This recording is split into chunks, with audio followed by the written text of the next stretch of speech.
20 h sur les antennes de la télévision Futur Média. Bonsoir à tous. Voici les titres de cette édition. C'est parti pour la télévision numérique terrestre. Macky Sall a procédé ce 17 juin au lancement officiel de la TNT. Selon le chef de l'État, la couverture à travers le pays se fera de manière progressive et ordonnée. Un projet de plus de 39 milliards de francs CFA. Pour passer au numérique, il faut désormais posséder un décodeur. Seul problème, ils sont introuvables sur le marché. Les commerçants ignorent comment passer commande. Nouveaux décodeurs, mais aussi nouvelles antennes. Les HD 32 éléments, elles permettent des images plus nettes que les anciennes. Vous les verrez dans cette édition. Et puis nos reporters se sont rendus à Niayes Thioker. Sur place, on ignore presque tout de la TNT et on déplore un manque de communication. Voilà pour les titres. Le reste, le développement, c'est tout de suite.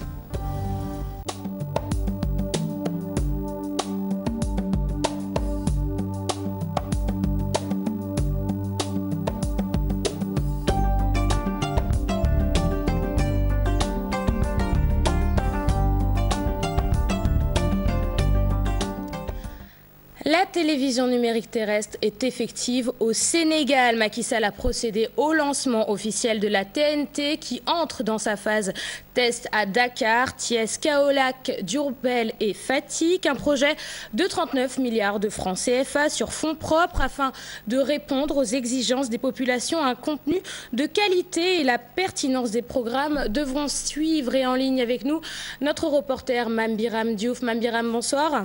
Bonsoir Léa. Mame Biram, que peut-on retenir de cette journée qui marque l'entrée du Sénégal dans le passage au numérique? Voilà, un jour historique Léa. Pour résumer, c'est une révolution numérique tout simplement.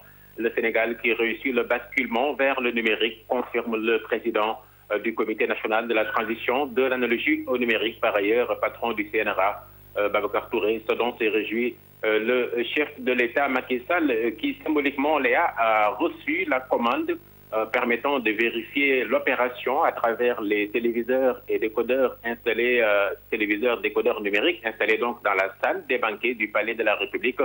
Au total, 18 mois auront suffi pour relever le défi en montant de plus de 39 milliards investis sur fonds propres.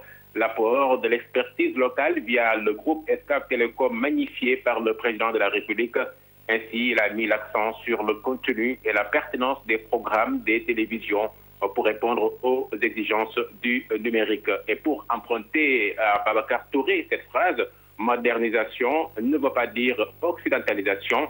Et c'est là donc la donc également qui a représenté tout simplement les consommateurs, qui a donc répondu à cet appel, estimant que c'est tout à fait nécessaire que ces programmes justement répondent à nos valeurs. Et pour terminer, nous allons dire donc que la télévision numérique terrestre donc, est devenue une réalité au Sénégal, chose effective depuis ce 17 juin.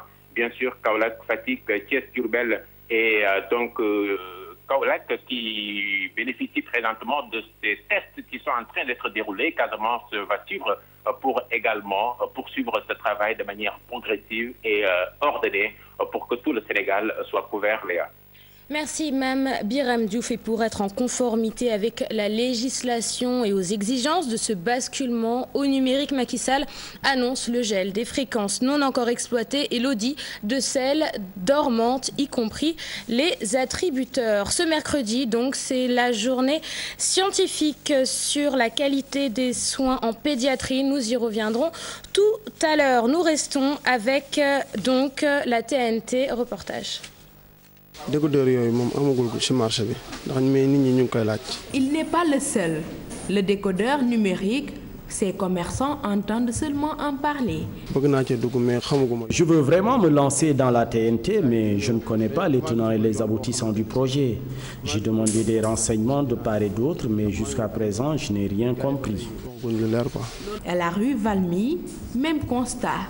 La commercialisation n'est pas encore effective. Nous n'avons aucune information sur le fonctionnement des nouveaux décodeurs. Nos clients nous appellent même dans les régions, mais nous peinons à les renseigner. Par contre, le stock de téléviseurs est bien renouvelé chez Murtala. Nous vendons deux sortes de téléviseurs. Des écrans plats, le nouveau modèle est adapté au numérique. Depuis un mois, nous faisons nos commandes. Aujourd'hui, notre stock est estimé à plus de 300 téléviseurs. Les prix varient entre 190 000 et 175 000 francs. Mais nag xam nga dëkk bu ñàkk xaalis bi ak dëkk bu mag bi aussi il faut ñu wàññi suñu prix pour nit ñi mën koy jënd bu baax ñu ngi koy jaay actuellement 175 000. Ce 17 juin, une nouvelle ère qui s'ouvre. Mais attention, le numéro de série des téléviseurs est important à relever. Il est mentionné sur l'emballage et est terminé par la lettre W. Donc, ne vous laissez pas berner. L'ère de la TNT a sonné et pour s'adapter au passage au numérique, de nouveaux appareils sont nécessaires. C'est le cas des antennes HD 32 éléments qui s'utilisent avec un décodeur et donnent des images plus nettes que les anciennes. Les détails avec Aminata Mbaresso et Adam Agaï. Le Sénégal à l'ère de la télévision numérique terrestre. Dans ce passage de l'analogie au numérique, de nouveaux matériaux s'imposent. C'est le cas de ces antennes HD 32. Ce sont les antennes haute définition qui accompagnent le décodeur numérique. Après, il faut chercher un récepteur. Nous avons commencé à vendre ces antennes bien avant l'entrée en vigueur de la TNT. Mais avant le passage au numérique, peut-être que le commerce sera plus florissant. En centre-ville, beaucoup de boutiques en disposent, à la différence des décodeurs qui se font encore rares. Il fallait comme tel écran plat. S'il s'agit d'un téléviseur avec un décodeur incorporé, il suffit juste de l'adapter avec l'antenne. Il suffit un décodeur pour adapter avec l'antenne. Si c'est un téléviseur ne disposant pas d'un décodeur incorporé, il faut allier l'antenne et le décodeur. Avec ces nouvelles antennes, les images sont beaucoup plus nettes de la vie de ces commerçants. Cette antenne rend les images plus nettes. Cela n'empêche, les anciennes peuvent être toujours utilisées. La différence se trouve juste sur la qualité des images qui sont de haute définition. Mais beaucoup de ces antennes haute définition.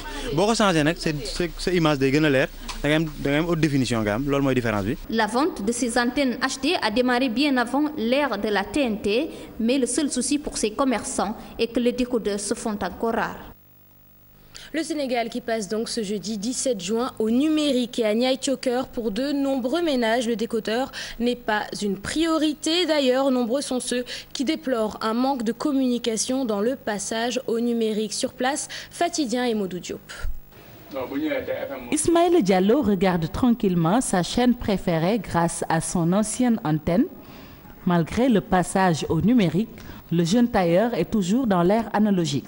Je ne savais pas que je dois disposer d'un décodeur pour avoir le signal. Je n'ai pas de décodeur vraiment. En plus, je ne sais pas où est-ce que je peux en acheter. Autre lieu, mêmes inquiétudes. Boubacar Diakité ne dispose pas non plus d'un décodeur. Bon, parce que selon les informations reçues, nous devons conserver nos antennes et nos téléviseurs.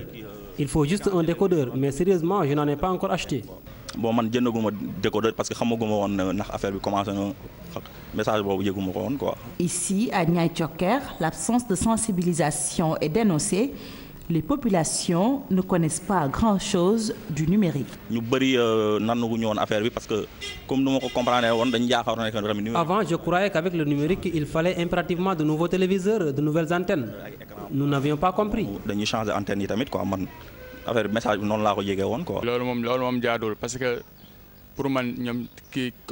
Il y a un manque de communication, cela n'est pas normal. L'annonce n'est pas bien passée. J'ai eu quelques informations grâce au tournoi de lutte TNT organisé récemment.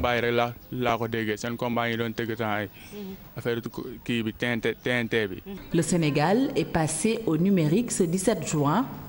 Les habitants de Niayes Thioker profitent de leurs anciennes antennes, mais ils sont conscients que sans décodeur, ils peuvent bel et bien ne plus avoir de signal.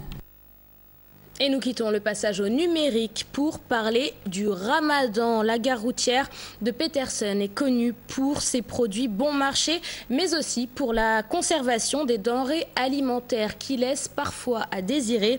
Amadou Boy et Tierno Laurent Mendy y ont fait un tour. Reportage. À la gare routière de Petersen, des produits de consommation pullulent sur les lieux. Entre boîtes de conserve, Sucre, lait, de nombreux produits sont exposés et les prix accessibles. Ce n'est pas encore le rush à Petersen. Nos produits viennent de la Gambie. Les clients également viennent à compte-gouttes. Les produits sont très accessibles. Le sachet de lait est vendu à 50 francs. Le paquet crevettes à 200 francs, beurre 1000 francs et 300 francs. Nous vendons du jus, de la mayonnaise, oignons, pommes de terre, tout denrées alimentaires utiles pendant le ramadan. Cette cliente est habituée des lieux. Elle explique son choix. Les produits sont moins chers. J'ai acheté le ketchup à 350 francs au lieu de 500 et la mayonnaise à 300 au lieu de 800 francs CFA. La mayonnaise à 500 au lieu de 800 francs CFA. Sur les étals, beaucoup de produits sont exposés. Bon nombre d'entre eux sont considérés comme des produits périmés. Ce n'est pas vrai. Nos produits n'ont pas dépassé la date de péremption. Nous empêchons aux boutiquiers d'écouler leurs marchandises parce que leur taxe est trop élevée. C'est tout le contraire de nos produits. Rien n'est périmé ici. Nous pouvons voir des produits périmés, oui, mais nos marchandises sont en bon état. Regardez, c'est marqué 2017. Nous regardons bien la date avant d'acheter quoi que ce soit. Ramadan oblige, les produits sont achalandés, mais gare aux clients imprudents qui ne veillent pas sur les dates de péremption et la conservation des aliments vendus dans la rue et les marchés. À quand le démarrage du Ramadan? La Commission nationale d'observation du croissant lunaire se réunit depuis 19h30. Peut-être la fin de la réunion de la Commission d'ici la fin de cette édition afin de vous donner des informations plus précise. 48 heures de boycott suivi du port de brassard rouge. C'est le mot d'ordre qui ressort de l'Assemblée générale du collectif des délégués du personnel de la Sénélec qui protestent contre les heures supplémentaires. Abidjan Fall et ses camarades n'ont pas manqué de critiquer leur entreprise qui, selon eux, serait responsable des nombreuses coupures d'électricité. Kodendiaï, Younous Diata, reportage. Le collectif des délégués du personnel de la Sénélec décide de boycotter les heures supplémentaires pendant ces 48 heures en réponse à la mauvaise gestion de leur entreprise, fait l'objet. Depuis son arrivée, le DG n'a cessé de poser des actes qui heurtent la dignité des travailleurs et qui a une corrélation sur la gestion de l'entreprise. Le mot d'ordre, c'est 48 heures de boycott d'heures supplémentaires. Nous sommes pour donc lancer un port de brassard rouge. Venu répondre à l'invitation des travailleurs, ces syndicalistes abondent dans le même sens. Mais aujourd'hui, les frustrations sont cristallisées au point qu'aujourd'hui, vous voyez, c'est l'essentiel des travailleurs qui se trouvent ici aujourd'hui et qui sont en train de décliner leur mécontentement sur différents aspects des problèmes qu'ils vivent au niveau de l'entreprise. Je pense que ça, c'est suffisant pour montrer que quand même il y a un malaise au niveau de Sénélec. Mais ce qui est constant, c'est que ça tourne essentiellement autour de la revalorisation de nos salaires, autour véritablement d'une meilleure politique de gestion des ressources humaines, autour d'un management de qualité, parce qu'aujourd'hui, à la Sénélec, nous assistons vraiment à un recul par rapport à tous nos acquis sociaux. Ces travailleurs de la Sénélec, très remontés contre le directeur général, demandent aux autorités compétentes de prendre des mesures idoines afin de redresser l'entreprise. Le problème est compétent. Pourquoi ? Et je vous l'annonçais en début d'édition, l'actualité de ce mercredi, c'est aussi la journée scientifique sur la qualité des soins pédiatriques. Ce 17 juin, anthropologues et pédiatres se sont réunis pour identifier les difficultés auxquelles ils sont confrontés. La rencontre avait lieu à l'UCAD 2 en présence de Fatou Kinedem et Mohamed Dia.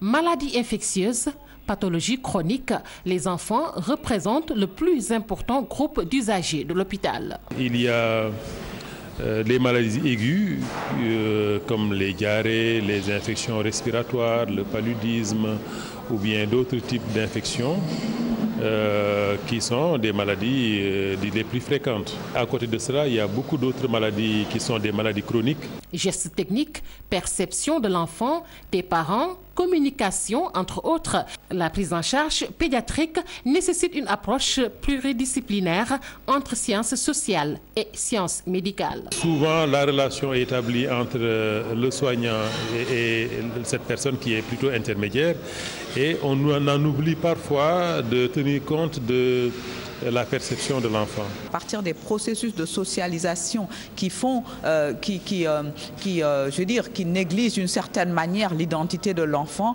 ce qu'on essaie de faire, c'est que dans les espaces de soins, cette identité puisse être resituée et être contextualisée de manière à ce que les mots MAUX et les mots MOTS des enfants puissent vraiment être entendus dans les interactions de soins.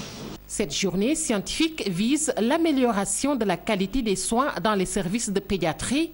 Les parties prenantes misent ainsi sur un dialogue pour mieux comprendre les expériences des enfants face à la maladie.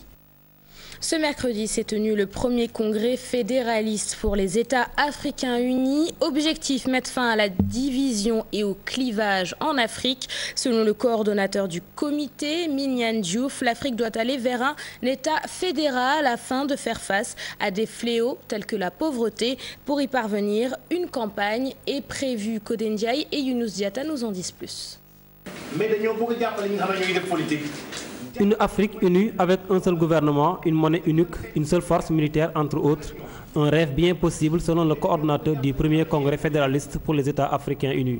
On l'a rêvé une fois avec la génération de Kwame Nkrumah et même un peu avant. Une seconde fois avec une seconde génération.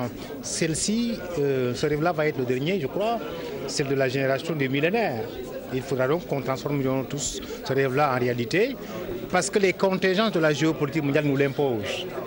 Aujourd'hui, il n'y a pas d'autre issue que cela. Pensez-vous qu'aujourd'hui, on peut continuer à laisser le Mali écartelé entre des groupes islamistes organisés ici et là? Pensez-vous que nous puissions aussi donc continuer à avoir le Soudan divisé en deux États? Admettez-vous aujourd'hui qu'on veuille continuer aussi donc à avoir la région des Grands Lacs dans une instabilité chronique de cette nature-là? Une campagne africaine prévue à cet effet avec des meetings à l'intérieur des villes africaines afin d'élire un seul et unique candidat, le continent africain. Nous voulons élire un continent africain qui retrouve sa place dans le Conseil des Nations. Et donc il va s'agir sans doute de voir dans cette campagne comment organiser des meetings dans le sens de réveiller le patriotisme panafricaniste dans le sursaut des populations africaines.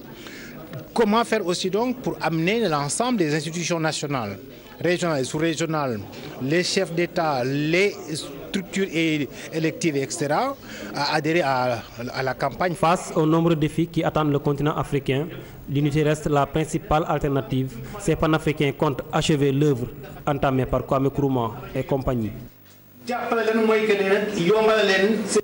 Le baccalauréat de philosophie, c'est vendredi prochain. Et afin de donner un petit coup de pouce aux élèves de terminale, la 3e édition de la synthèse de philosophie a été organisée ce matin au Théâtre national Daniel Sorano. Une rencontre importante selon le professeur Songué Diouf, Alpha Ousmane Ndiaye et Khadim Sissé. Le Théâtre national Daniel Sorano, transformé en agora, a vibré au rythme des boutades et maximes de la philosophie. Le professeur Songué Diouf revient sur l'importance de la rencontre. Si nous organisons cette manifestation, c'est une manière de réconcilier la philosophie avec ce qu'elle a été à l'origine. Ça veut dire que la philosophie n'est pas née dans un cadre formel, ça veut dire entre quatre murs des salles de classe. Et donc n'étant ni née dans un cadre formel, ni s'étant développée dans un cadre formel, en faisant ça, nous tentons, avec les moyens de l'homme moderne, de retrouver justement les premiers surgissements de la philosophie qui se faisaient justement dans l'agora. C'est une manière de faire comme des illuminés.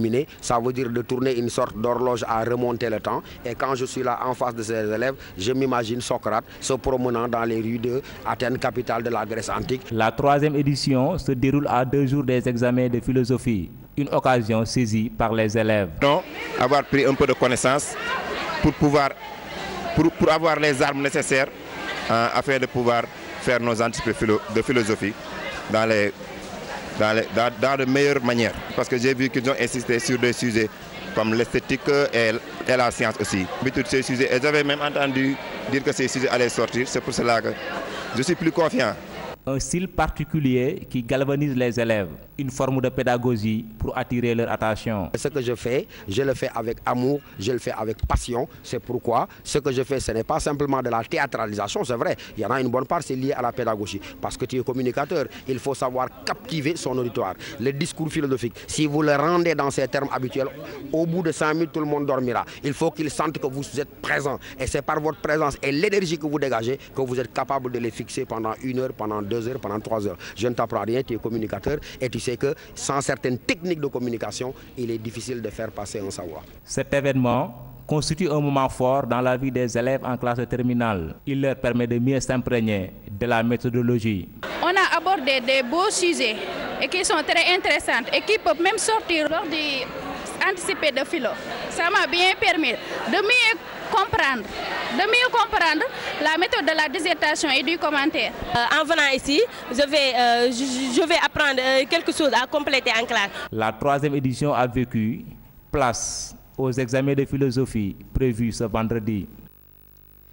Et après la philosophie, un peu de littérature avec le nouveau livre d'Oumar Hassimoudia qui s'intitule « L'agriculture sénégalaise face aux ajustements structurels ». Agronome de formation et ancien ministre du Plan, l'auteur y retrace l'histoire du secteur et dresse des perspectives pour de nouvelles orientations des politiques agricoles. Il dédicaçait son livre ce mercredi. Dissa Prera et Adam Agay ont répondu présent. Loin des clichés et des dogmes, le livre prend position et propose des solutions pour une meilleure agriculture. Une agriculture qui a traversé des périodes difficiles. Les années d'ajustement structurel ont grandement contribué à dégrader ce secteur vital pour le développement. Ce potentiel, on a essayé de le mettre en valeur, mais dans le livre, j'ai dit qu'on a été bloqué.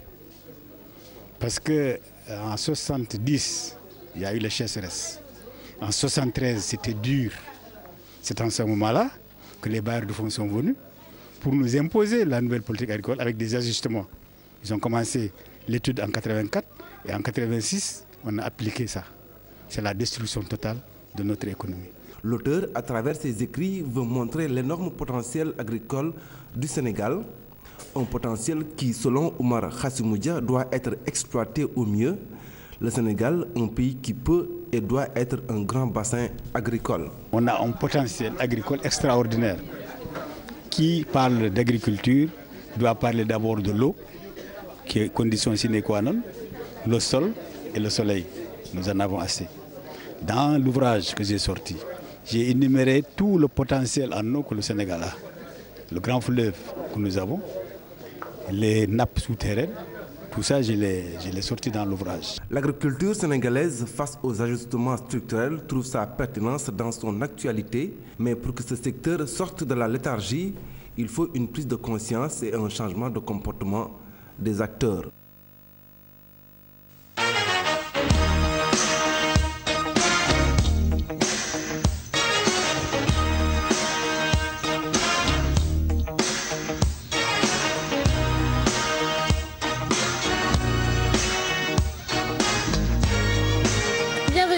Page des sports. Dans les régions, pratiquer le judo n'est pas une chose facile. Les sportifs rencontrent de nombreuses difficultés, comme l'absence de salles d'entraînement par exemple. Pour tenter d'y remédier, une nuit des arts martiaux a été initiée. Plus de détails avec Pape Faraning. Des katas et des démonstrations ont animé cette nuit des arts martiaux. Les dojos ont des difficultés pour montrer leur savoir-faire. Une occasion pour communier avec le public. Qui s'entraînent dans des endroits différents et que le public ne voit pas. Alors donc nous avons décidé de fédérer toutes ces salles pour montrer au grand public ce qu'elles font dans leurs salles respectives. Donc, faire une démonstration, mais aussi le plaidoyer des arts martiaux des régions. Nous avons profité aussi de cette journée pour en faire une turbine, une occasion pour faire le plaidoyer des arts martiaux.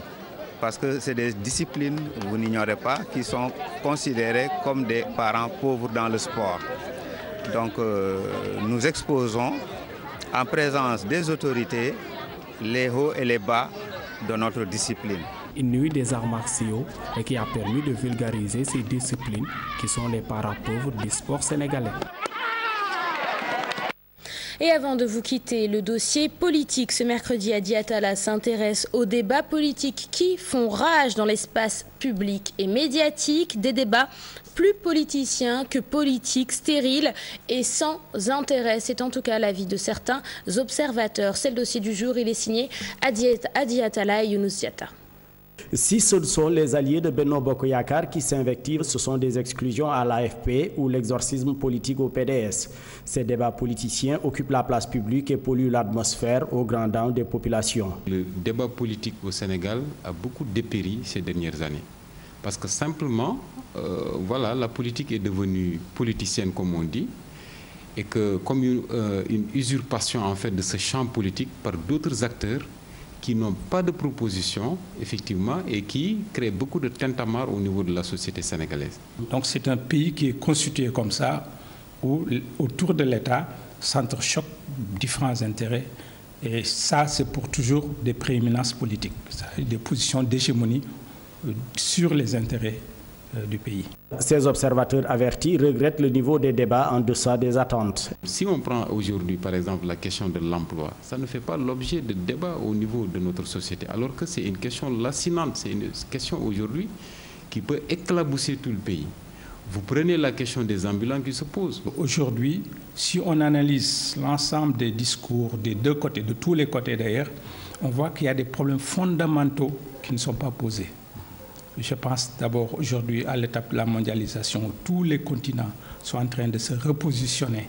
Il y a une compétition féroce qui se prépare entre les nations, les États. La stérilité des débats, au-delà d'éroder les mœurs, impacte aussi sur l'économie. L'économie sénégalaise, quand vous l'analysez, généralement l'économie est plombée par le débat politique et par une certaine forme de pratique politicienne.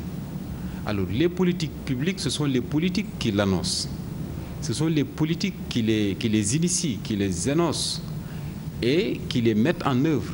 Mais même dans l'application généralement, c'est biaisé par cet esprit partisan. Le leader de l'UDR Dooley Yakaar et le socio-anthropologue proposent des solutions. L'Afrique a des traditions de personnalités de grande envergure, comme Cheikh Anta Diop, comme Lumumba, comme Nkrumah, comme tant d'autres. Qui ont frayé le chemin d'une Afrique nouvelle. Les hommes politiques doivent réfléchir, doivent faire leur mea culpa pour au moins offrir aux Sénégalais les véritables débats qui se posent aujourd'hui au niveau de notre société. Avec la présidentielle qui se profile à l'horizon, les invectives et déclarations incendiaires vont se multiplier dans les formations politiques à la place des débats d'idées, ce qui pose le problème de la formation dans les différents partis. Voilà, c'est la fin de cette édition. Merci de l'avoir suivi. Je vous laisse en compagnie de Chérif Diop qui assure la permanence. Chérif, c'est à toi. Merci Léa Ndiaye. Bon Ramadan ou bien, non? Oui, mais okay, très bon Ramadan à toi aussi, Chérif. Mais d'ailleurs, comme on l'annonçait dans ce journal, on en saura plus sur le début du Ramadan, peut-être tout à l'heure. En tout cas, on vous tiendra informé sûrement dans l'édition de minuit. Ne t'inquiète surtout pas, le Ndioben sera là pour informer les Ndiaye, ne vous inquiétez surtout pas. Merci beaucoup, chers téléspectateurs. On se retrouve tout juste pour l'invité de 20h. À tout à l'heure.